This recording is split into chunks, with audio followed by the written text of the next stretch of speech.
રાજકોટના ત્રંબામાં આવેલી પોપ્યુલર સ્કૂલની ઘટના ધોરણ 12ની પરીક્ષામાં વોશરૂમના બહાને જઈ અને ચોરી કરાવતા હોવાની ફરિયાદ વાલીઓએ બોર્ડના સચિવને ઈમેલ કરી મોકલી ફરિયાદ મેનેજમેન્ટના સાહેબ દ્વારા ઇશારો કરવામાં આવે એટલે વિદ્યાર્થી વોશરૂમના બહાને જઈ માઇક્રોકોપી લઈ આવી ચોરી કરતા હોવાનો ફરિયાદમાં ઉલ્લેખ કરાયો છે।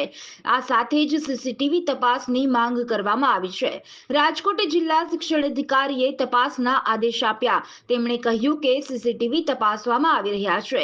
ગેરરીતિ જણાશે તો સ્કૂલ પર પ્રતિબંધ મૂકવામાં આવશે। હું બોર્ડના 2025માં વર્ષમાં ભણું છું અને પોપ્યુલર સ્કૂલમાં ભણું છું। આ છેલ્લા બે પેપરથી અમે જોઈએ છીએ કે મારી બાજુમાં અને મારી આગળ માઇક્રોકોપીઓ આવે છે। પહેલાં મને શંકા ગઈ કે કાગળિયા હશે, પણ ના, માઇક્રોકોપી આવી। અને છેલ્લે અમે બહાર નીકળીને ત્યારે પણ માઇક્રોકોપી દ્વારા ખીચામાં નાખીને અથવા રૂમાલમાં સંતાડીને લઈ જવામાં આવે છે। ત્યાંનો એક સ્ટાફગણ આવીને સપલિયું હાથમાં હોય છે, કાંઈ કાગળિયા હોય છે, ત્યાં આવીને ઇશારા કરી જાય છે, પછી બહાર જાય છે। ત્યાર પછી બાળકો ઘડીએ ઘડીએ પોપ્યુલરના બહાર જાય છે। અમે વોશરૂમની રજા માગી તો અમને ના પાડી દે છે, પણ એના એક હારે બે બે ત્રણને જવા દે છે। એ ત્યારે અમને શંકા ગઈ, તો પછી આવ્યા ને અમે એના ઉપર ધ્યાન રાખ્યું ને તેની પાસે માઇક્રોકોપી હતી અને હાથમાં લખીને જાય, જેને જે પ્રશ્ન ન આવડતો હોય ને, અને પછી તેના મુદ્દા આવી જાય છે એની પાસે। એટલે ટૂંકમાં એની પાસે પેપર પહેલાંથી ખોલેલું આવી જાય છે।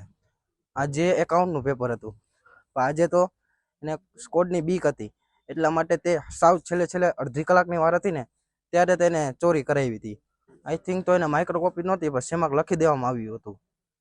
અને બીએના ઇકોમાં પેપરમાં કાયદેસરનું 1.5 કલાક થાય, પછી તેના બાળકો વોશરૂમ જાય અને માઇક્રોકોપીઓ લઈ આવે છે। જે બાળકો જાય તે બધાને માઇક્રોકોપીઓ આપવામાં આવે છે।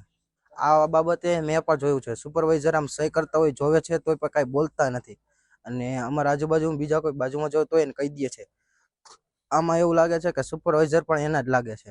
વિદ્યાર્થી તરીકે અમારી એ જ માંગણી કે રાતે અમે 3-4 વાગે લગી રીડિંગ કરીએ છીએ, અમે મહેનત કરી છે, પણ અમને પાસ થવાની આશા છે, અમે પાસ થઈ 60%, પછી ચોરી કરીને પાસ થાય એમને નો, અમારી મહેનત ઉપર પાણી જાય।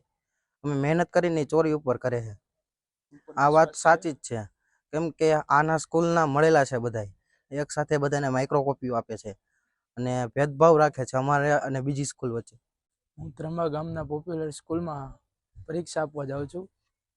અત્યારે હાલમાં ગુજરાત બોર્ડ ચાલી રહ્યું છે, કોમર્સની પરીક્ષા આપું છું ને ત્યાં બાળકો ચોરી કરતા હોય છે। અમે 3-4 વાગ્યા સુધી વાંચી તો અમારો શું વાંક, અમને ન્યાય મળવો જોઈએ। એ બધા ચોરી કરીને પાસ થાય, સારા ટકા લાવે, સારા માર્ક લાવે, અમે મહેનતથી પાસ થાય છે।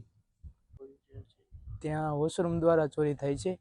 2-3 બાળકોને એક હારે વોશરૂમ મૂકે, તેના રિલેટિવ હોય કે તેની સ્કૂલના હોય તો એને 2-3 હારે જવા દે, અમારે એકવારમાં પણ ના પાડી દે છે।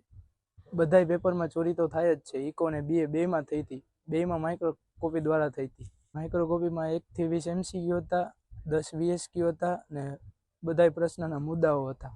એ મુદ્દાઓ દ્વારા અંદર તો આપને લખી શકીએ, એ મુદ્દાઓ કહી દે તો એમાંથી બધું લખી શકીએ। પરીક્ષા સમય ચાલુ થાય ત્યારથી તો 1.5 કલાક જેવું જવા દે, પછી એના બાળકો જ વોશરૂમ જાય, અમને કોઈને અત્યારે એ સમયમાં જવા દેતા નથી વોશરૂમ। અમારા ક્લાસમાં ઘણા પોપ્યુલર વાળા છોકરાઓ છે જ તે, ને એ એવી રીતે લખે ને મેડમને પણ ખબર ન હોય, અમે બાજુમાં બેઠા હોય અમને તો ખબર પડી જાય, પણ મેડમ દ્વારા દેખાય તોય મેડમ કાંઈ બોલે નહીં, એ એના બાળકોને કાંઈ પણ કોઈ પ્રકારની વાતચીત કરે નહીં। ના, સ્કોડના અધિકારીઓની ચર્ચા તો સાંભળી છે પણ જોયા નથી આજ। અમને ન્યાય મળવો જોઈએ, અમે 3-4 વાગ્યા સુધી રાતે વાંચી, આખી રાત મહેનત કરી તો અમારો શું વાંક? એ બધા ચોરીથી પાસ થાય, અમે મહેનતથી પણ પાસ સરખા નથી થઈ શકતા, અમારે માર્ક જોઈ છે।